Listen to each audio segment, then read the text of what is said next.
भारत माता की भारत माता की। ये बेटी कब से चित्र लेके खड़ी है, कोई कलेक्ट कर लीजिए ताकि वो बेटी आराम से बैठ सके। जरा एसपीजी के लोग ये कलेक्ट कर लीजिए। धन्यवाद बेटा, बहुत बढ़िया चित्र बनाया आपने। भारत माता की, भारत माता की। আমার প্রিয় পশ্চিম বঙ্গবাসী ভাই ও বোনেরা, আমার অন্তরের অন্তঃস্থল থেকে সুশ্রদ্ধ প্রণাম। बंगाल की ऐतिहासिक धरती, ये ब्रिगेड परेड ग्राउंड का ऐतिहासिक मैदान और बांग्ला मानुष का ये ऐतिहासिक जनसैलाब, जहां जहां मेरी नजर पहुंच रही है, लोग ही लोग नजर आ रहे हैं। ये अद्भुत दृश्य है। ये आपका उत्साह, ये आपका जोश,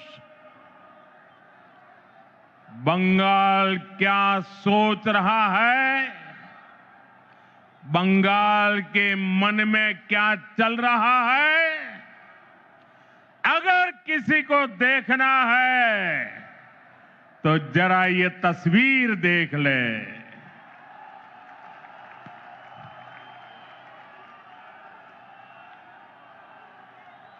ब्रिगेड परेड ग्राउंड का इतिहास साक्षी है, जब जब बंगाल देश को दिशा देता है, ये ब्रिगेड मैदान बंगाल की आवाज बनता है। इस मैदान से अंग्रेजी हुकूमत के खिलाफ उठी आवाज, और वो आवाज हिंदुस्तान में एक क्रांति बन गई थी। और उसका नतीजा क्या हुआ? अंग्रेजों के अत्याचार और लूट का खात्मा हुआ। आज एक बार फिर ब्रिगेड ग्राउंड से नए बंगाल की क्रांति का बिगुल बज गया है। बंगाल में बदलाव अब दीवारों पर भी लुक चुका है और बंगाल के लोगों के दिलों में भी छप चुका है। अब बंगाल से निर्मम सरकार का अंत होकर रहेगा। अब बंगाल से महाजंगल राज का खात्मा होगा। इसलिए बंगाल के हर कोने से आवाज उठ रही है, चाहे बीजेपी सरकार, चाहे बीजेपी सरकार। साथियों, कल टीएमसी ने इस रैली में आने वाले आप सभी लोगों को चोर कहकर गाली दी है। असली चोर कौन है, ये बंगाल की प्रबुद्ध जनता जानती है। अपनी कुर्सी जाते हुए देखकर यहां की निर्मम सरकार बौखला गई है। साथियों, आज भी इस विशाल सभा को रोकने के लिए निर्मम सरकार ने सारे हथियार निकाल लिए। आप लोगों को आने से रोकने के लिए ब्रिज बंद करवा दिए, गाड़ियां रुकवा दी, ट्रैफिक जैम करवाया, भाजपा के झंडे उखड़वा दिए, पोस्टर फड़वा दिए। लेकिन निर्मम सरकार साफ साफ देख लो, आज के जन सैलाब को रोक नहीं पाई हो। बंगाल में महाजंगल राज लाने वालों का काउंटडाउन शुरू हो चुका है। वो दिन दूर नहीं जब बंगाल में फिर से कानून का राज होगा।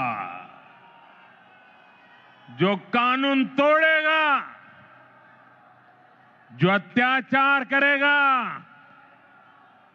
टीएमसी के किसी अत्याचारी को छोड़ा नहीं जाएगा।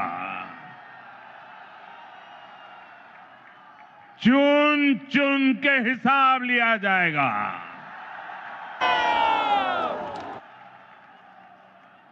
भाइयों बहनों, यहां की निर्मम सरकार चाहे अब जितना जोर लगा ले, परिवर्तन की इस आंधी को अब निर्मम सरकार रोक नहीं पाएगी। भाजपा के साथ, एनडीए के साथ महिषासुर मर्दिनी का आशीर्वाद है। श्री रामकृष्ण परमहंस, स्वामी विवेकानंद, नेताजी सुभाष चंद्र बोस, ऋषि बंकिम चंद्र, गुरुदेव रविंद्रनाथ टैगोर, ईश्वर चंद्र विद्यासागर,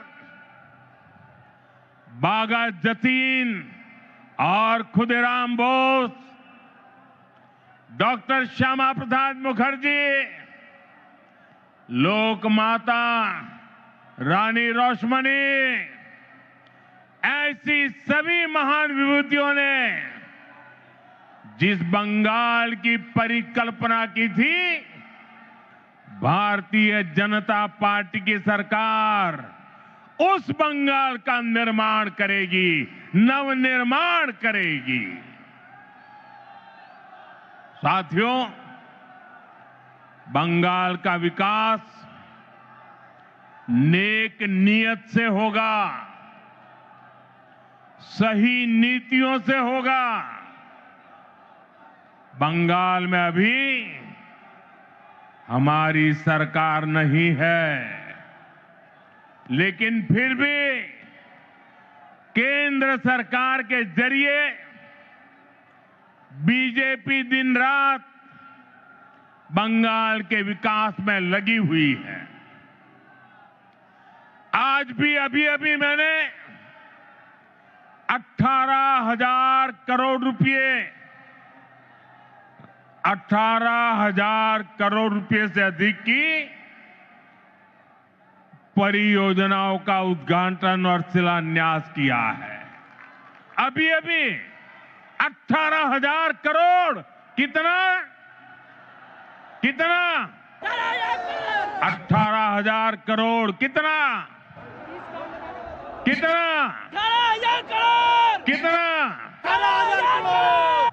4 दिन पहले ही कैबिनेट ने पश्चिम बंगाल के लिए मल्टी ट्रैकिंग प्रोजेक्ट्स को भी मंजूरी दी है। ये सभी प्रोजेक्ट पश्चिम बंगाल में कनेक्टिविटी को बेहतर बनाएंगे। इसका फायदा यहां के सामान्य मानवी, किसान, व्यापारी और स्टूडेंट्स को मिलेगा। भाइयों बहनों, यहां की निर्मम सरकार ने बंगाल के युवाओं को पलायन का अभिशाप दिया है। आप सब जानते हैं, बंगाल के युवा प्रतिभा और हुनर में सबसे आगे है। बंगाल के युवा मेहनत करने में सबसे आगे है।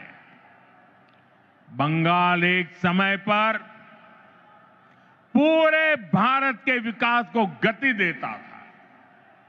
बंगाल व्यापार और उद्योगों में सबसे आगे था। लेकिन आज हालत क्या है? यहां का युवा ना डिग्री ले पा रहा है और ना ही उसे रोजगार मिल रहा है। आपके बेटे बेटियों को काम की तलाश में दूसरे राज्यों में पलायन करना पड़ता है। साथियों, पहले कांग्रेस, फिर कम्युनिस्ट और अब टीएमसी, ये लोग एक के बाद एक आते रहे, अपनी जेबें भरते रहे और बंगाल में विकास के काम ठप पड़े रहे। इंफ्रास्ट्रक्चर के मामले में हमारा बंगाल पीछे होता चला गया। उद्योग धंधे बंद होते चले गए।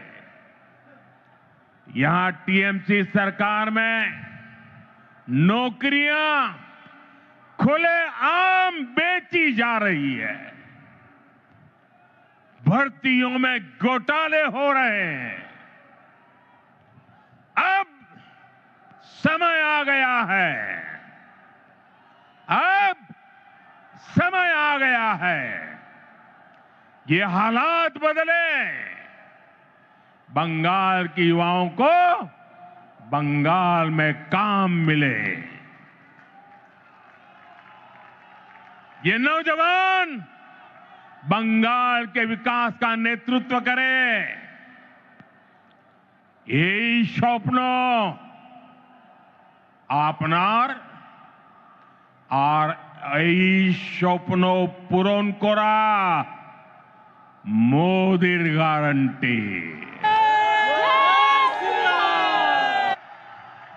मोदी गारंटी।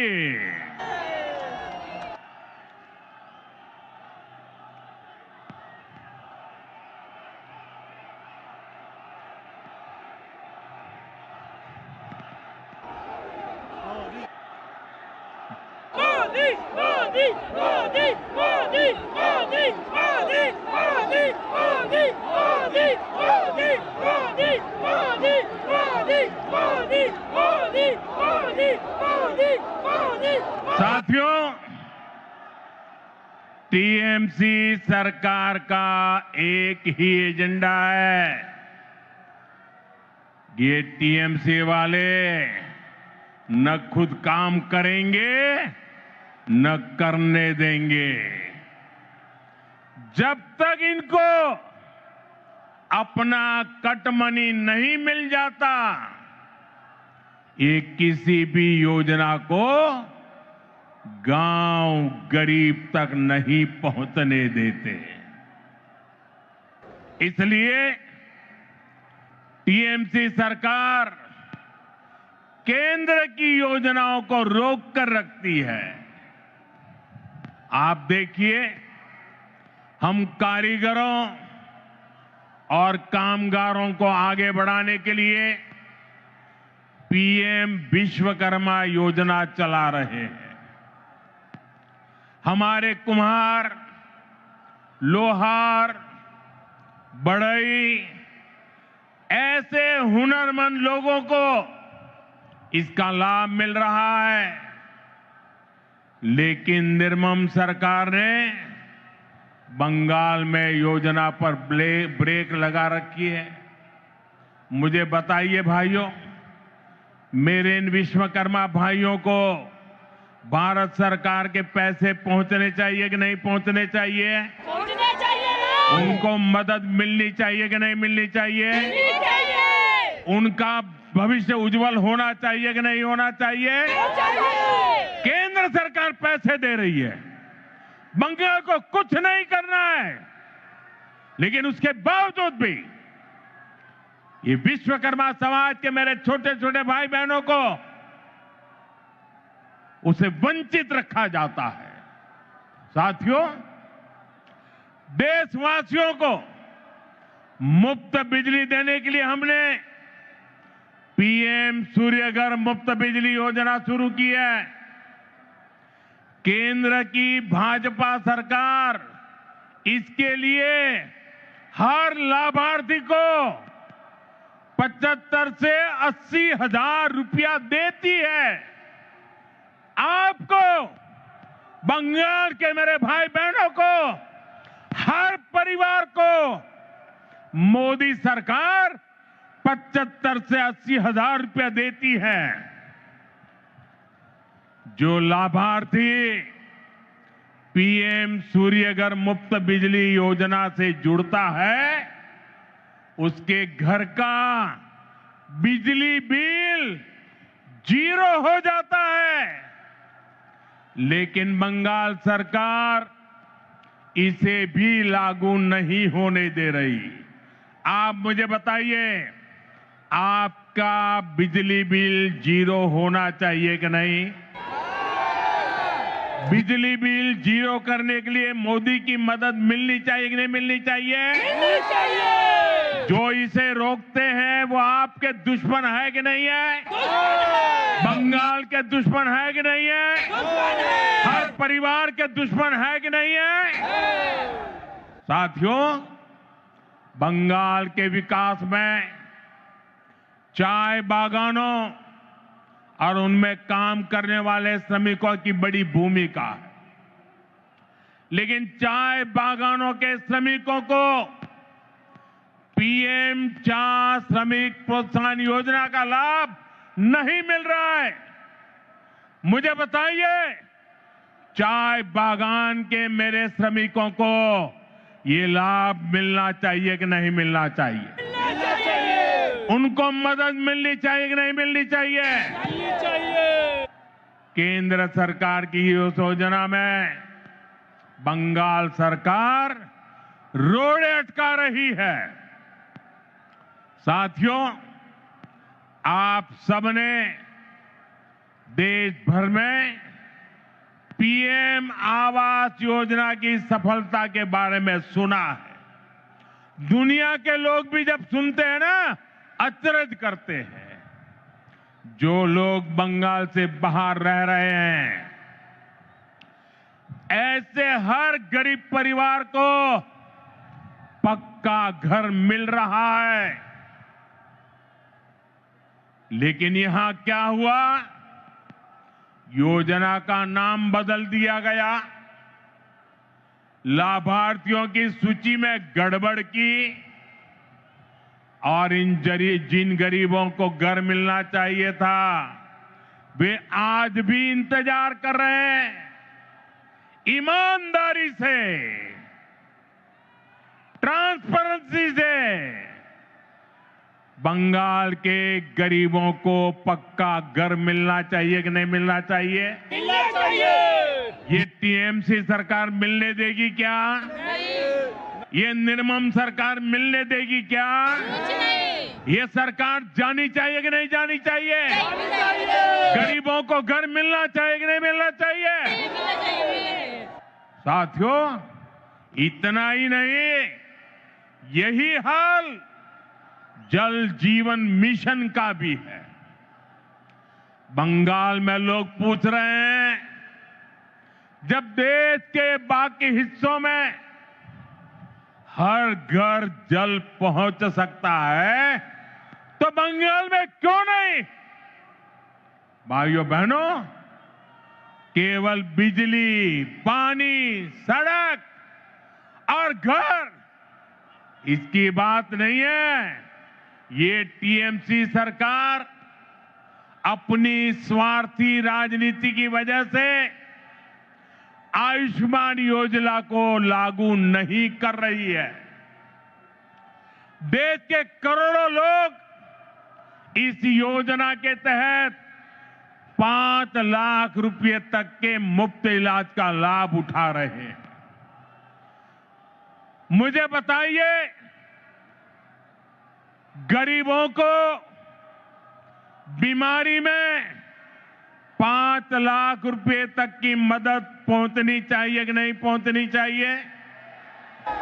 मोदी दे रहा है, मिलनी चाहिए कि नहीं मिलनी चाहिए? ये टीएमसी सरकार बीमार लोगों की भी दुश्मन है कि नहीं है? अत्याचारी है कि नहीं है? लेकिन बंगाल के गरीब परिवारों को 5 लाख रुपया वाली आयुष्मान योजना से भी, उस अधिकार से भी वंचित रखा गया है। साथियों, आज बंगाल के किसान की हालत भी किसी से छिपी नहीं है। मुझे बताया गया है कि 2-3 दिन पहले ही चंद्रकोना में हमारे एक आलू किसान ने खुदकुशी कर ली है, आत्महत्या कर ली है। पश्चिमी मिदनापुर से हुगली और बर्दवान तक किसानों से झूठे वायदे और सरकारी खरीद में घोटाला ही ये टीएमसी सरकार की पहचान बन गया है। टीएमसी के कट, कमीशन और करप्शन के कारण गंदी राजनीति के लिए किसानों की जिंदगी से, गरीबों और मध्यम वर्ग की जिंदगी से, माताओं बहनों की सुरक्षा से खिलवाड़ किया जा रहा है। इसलिए टीएमसी जाएगी तो हर गरीब को पक्का घर मिलेगा। गरीब को पक्का घर मिलना चाहिए कि नहीं मिलना चाहिए? मिलना चाहिए कि नहीं मिलना चाहिए? मिलना चाहिए। ये मोदी की गारंटी है। हर गरीब परिवार को बता देना, जैसे ही टीएमसी की सरकार जाएगी, गरीबों का पक्का घर बनना शुरू हो जाएगा। टीएमसी जाएगी तो हर घर साफ जल पहुंचेगा। टीएमसी जाएगी तो हर गरीब को मुफ्त इलाज मिलेगा। टीएमसी जाएगी तो कारीगरों को नए अवसर मिलेंगे। टीएमसी जाएगी तभी बंगाल में सुशासन आएगा। साथियों, हमारे बंगाल ने आजादी के बाद विभाजन सहा, विभाजन की आग देखी, मजहबी दंगे देखे, बाद के दशकों में अस्थिरता देखी, घुसपैठ का दौर देखा, रक्तपात सहा। इस सब की सबसे बड़ी भुक्तभोगी अगर कोई थी तो बंगाल की माताएं, बहनें, बेटियां, बंगाल की महिलाएं थी। लेप की सरकार में अपहरण, हत्या, बलात्कार का वो दौर कोई नहीं भूल सकता। इसलिए बंगाल के आप लोग लेप को हटाकर बड़ी आशा के साथ टीएमसी को लेकर आए। आपने टीएमसी पर भरोसा किया, लेकिन टीएमसी ने लेप के गुंडों और माफियाओं को ही अपनी पार्टी में भर्ती कर लिया। आज बंगाल में अपराधियों को खुली छूट है। आए दिन बहन बेटियों के खिलाफ दिल दहलाने वाले अपराध होते हैं। बंगाल का कोई इलाका ऐसी घटनाओं से अछूता नहीं है। आप याद करिए, कॉलेज परिसर में दुष्कर्म की घटना, नाबालिग बेटियों से दुष्कर्म के मामले, टीएमसी कार्यालय में महिला से बलात्कार, 7-8 साल की बच्चियों से बलात्कार के खौफनाक कुकृत्य, कहीं आदिवासी बेटी के साथ दुष्कर्म, ऐसे ज्यादातर मामलों में अपराधी कोई न कोई टीएमसी का नेता होता है या टीएमसी से जुड़ा होता है। साथियों, यहां निर्मम सरकार खुलेआम बलात्कारियों को संरक्षण देती है। अपराधियों को बचाने की पूरी कोशिश की जाती है। आप मुझे बताइए, अपराधियों को बचाया जाता कि नहीं बचाया जाता? बलात्कारियों को बचाया जाता कि नहीं बचाया जाता? संदेश खाली की वो तस्वीरें और टीएमसी का रवैया, आरजीकर अस्पताल की उस बेटी के साथ हुई दरिंदगी, बंगाल के लोग भूले नहीं हैं। टीएमसी कैसे खुलेआम अपराधियों के साथ खड़ी नजर आती थी।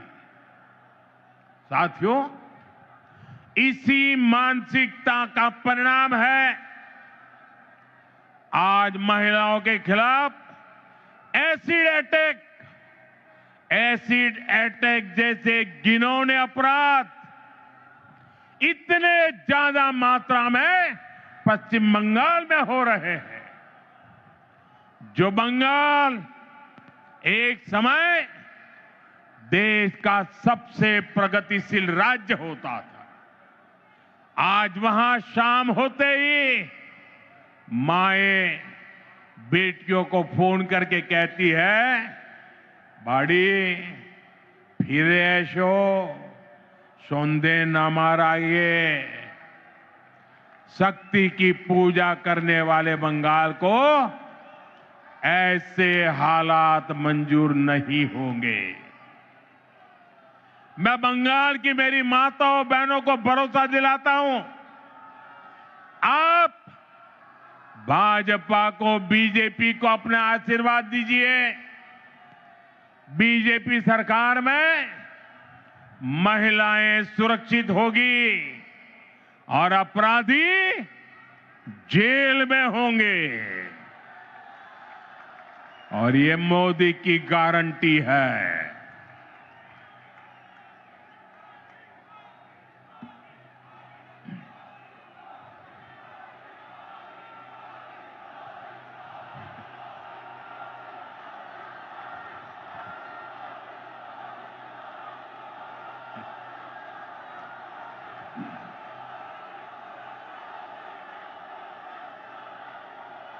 साथियों, टीएमसी सरकार गुंडों और अपराधियों की बैसाखी पर चलती है। रंगबाजी और कटमनी ये टीएमसी की कमाई का जरिया है। ये लोग जानते हैं, जिस दिन बंगाल के लोग खुलकर सामने आ गए, टीएमसी की विदाई पक्की है। और मैं ये दृश्य देख करके कह सकता हूं, अब टीएमसी को बचाने वाला कोई नहीं बचा है।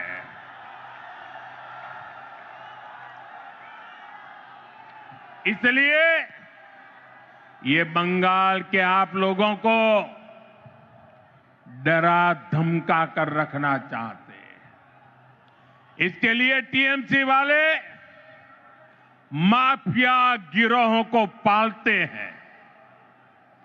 ये कट्टरपंथियों को संरक्षण देते हैं और ऐसे गिरोहों की ताकत बढ़ाने के लिए घुसपैठियों को बुलाते हैं, घुसपैठियों को।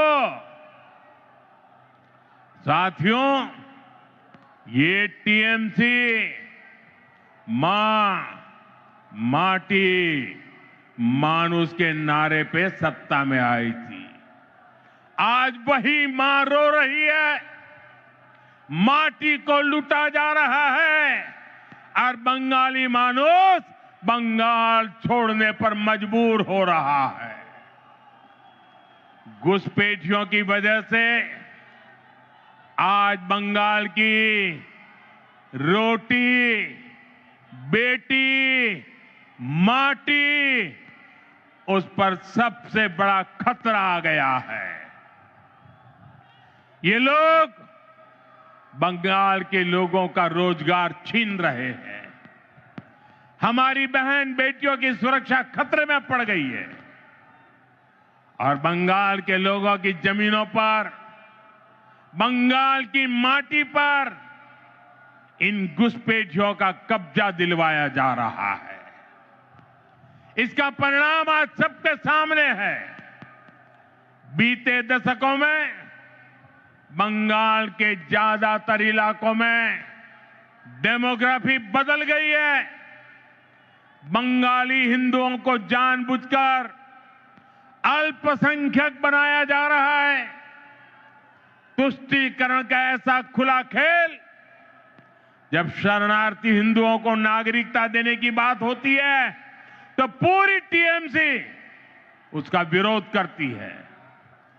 वो हिंदू जिन्होंने कभी विभाजन का समर्थन नहीं किया था, जिन्होंने हमेशा अविभाजित बंगाल को, भारत को अपनी मातृभूमि माना, टीएमसी वाले उन्हें नागरिकता देने का विरोध करते हैं, क्योंकि उनके लिए उनकी वोट बैंक ही सबसे प्रमुख है।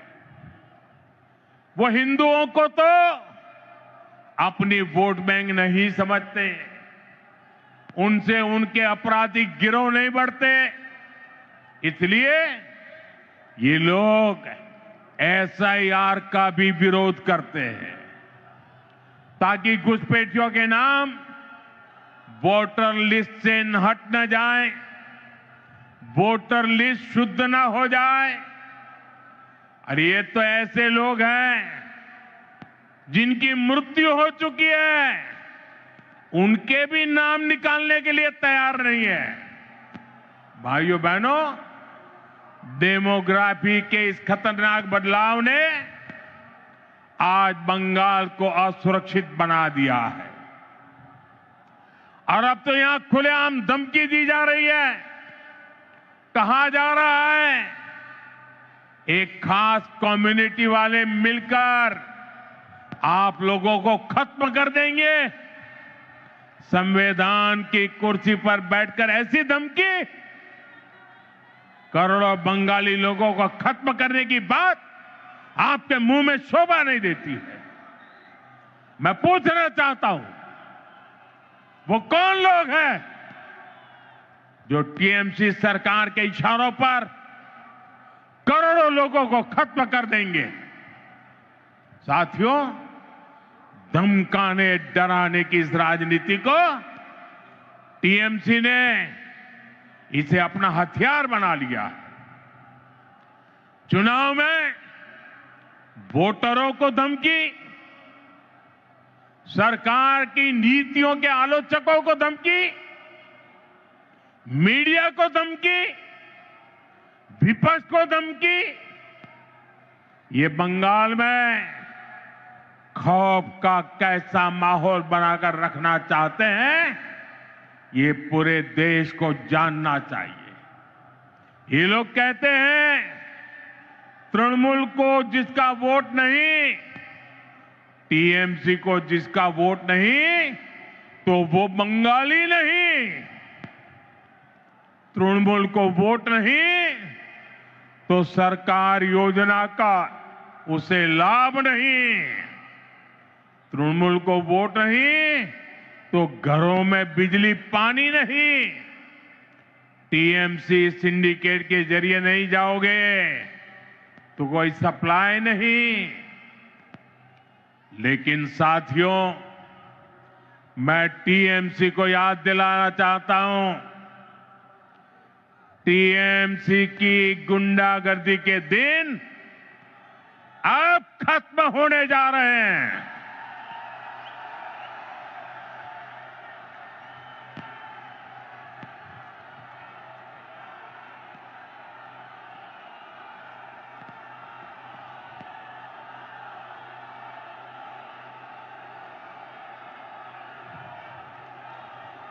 टीएमसी सरकार के जाने का काउंटडाउन शुरू हो चुका है। यहां बंगाल में बीजेपी सरकार बनने के बाद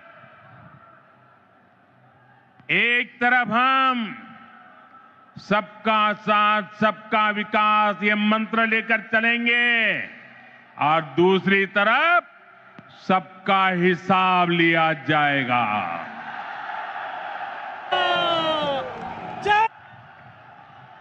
टीएमसी को वो गुंडों, ये टीएमसी के वो गुंडे जो आपको डराते हैं, बीजेपी सरकार में उनके डर भरे दिन शुरू होना तय है।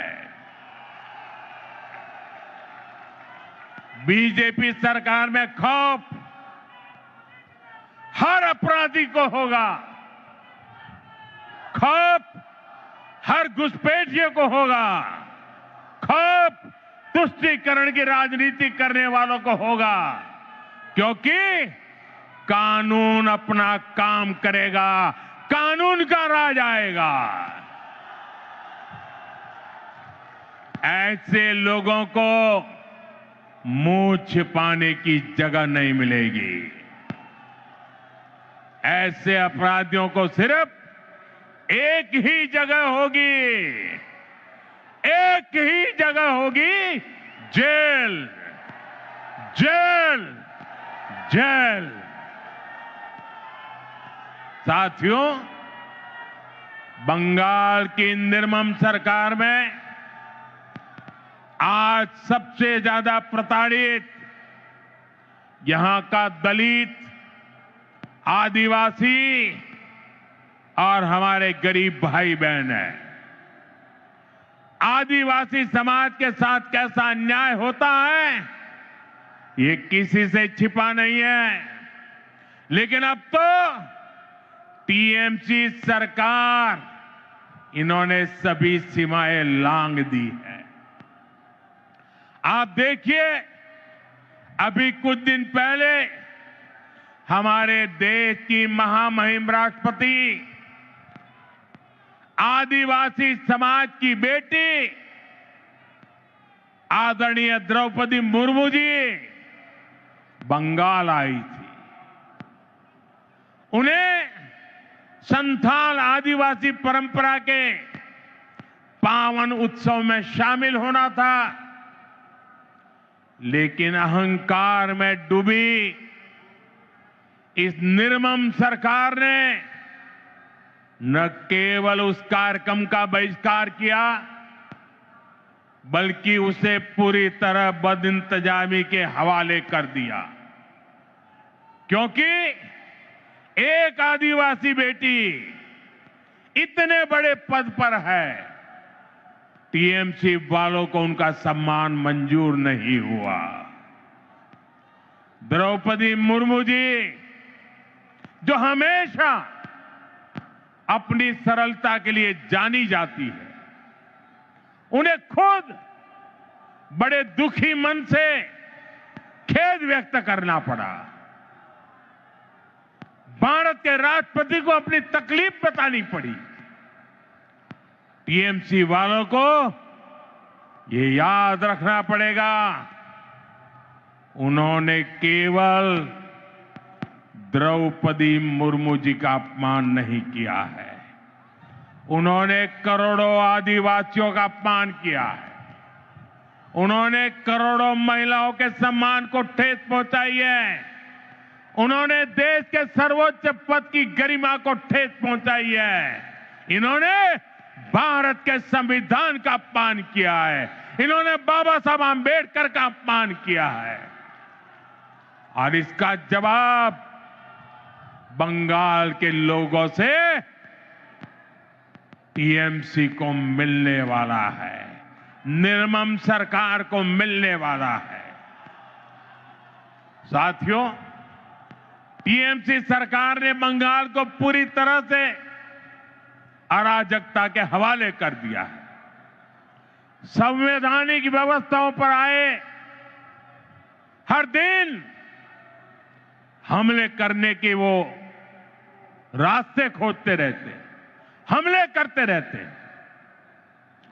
पिछले कुछ महीनों में आपने देखा है, जब भी चुनाव आयोग निष्पक्ष चुनाव सुनिश्चित करने के लिए कदम उठाता है, मतदाता सूची की शुद्धि की कोशिश करता है, तब टीएमसी उसके खिलाफ हमला करने लगती है।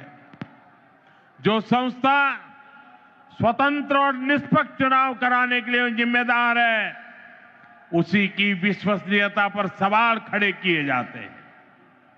ऐसा ही व्यवहार देश की सेना को लेकर दिखाई देता है।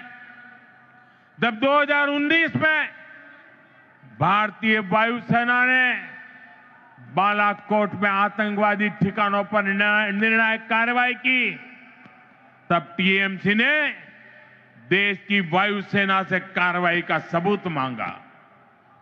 साथियों, यहां राज्य सरकार पुलिस को स्वतंत्र रूप से जांच करने नहीं देती।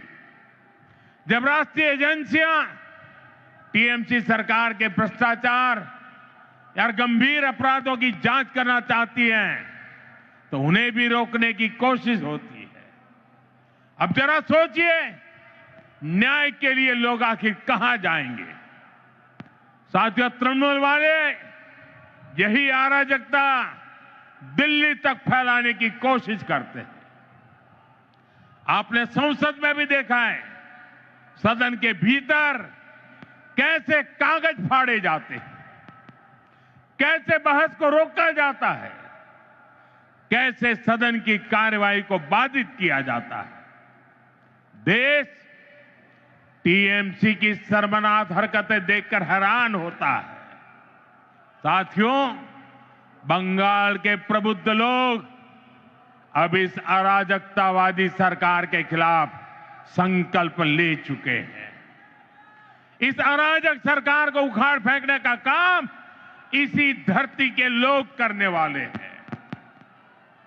साथियों, आज यहां जो जनसैलाब उमड़ा है, ये पश्चिम बंगाल की जागती हुई चेतना है। ये उस बदलाव की आहट है जिसका इंतजार वर्षों से किया जा रहा है।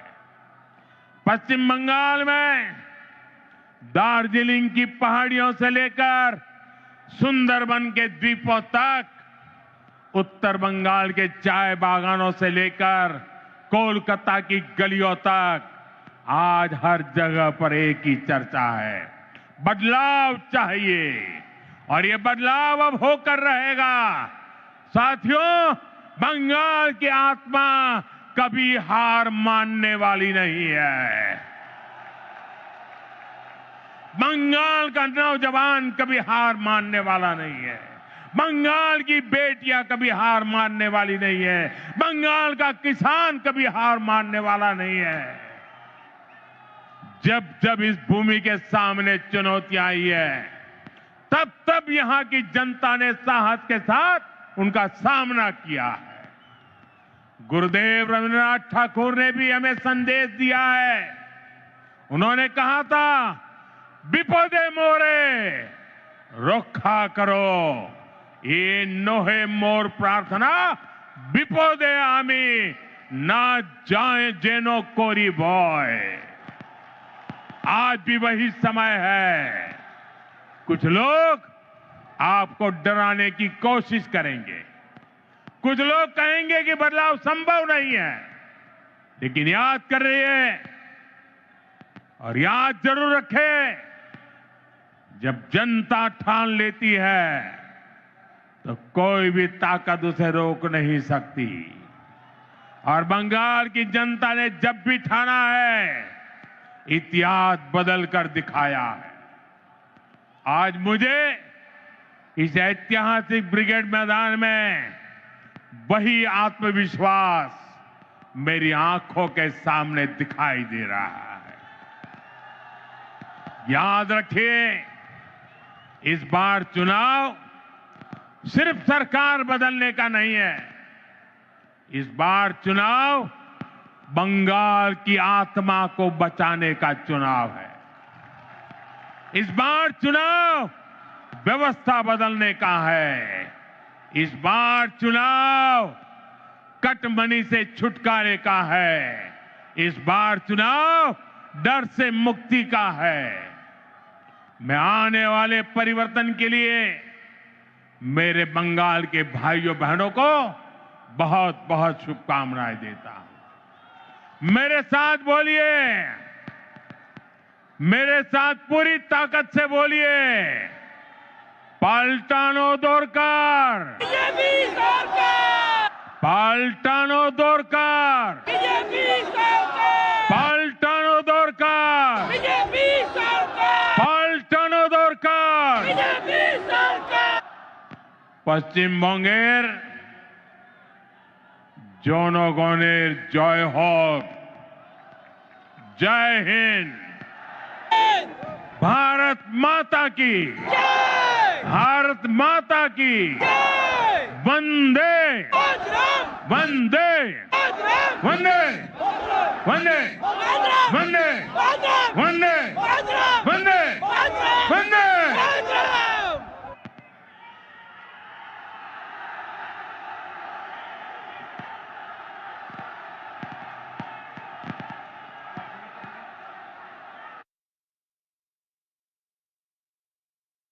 জ্যোতিষ জগতে অদ্বিতীয় ডক্টর অঞ্জন শাস্ত্রী আপনার উজ্জ্বল ভবিষ্যতের একমাত্র দিশারি। Call for booking 7477886099 or log in www.anjanshastri.com। Download করুন আমাদের exclusive mobile app astro Anjan.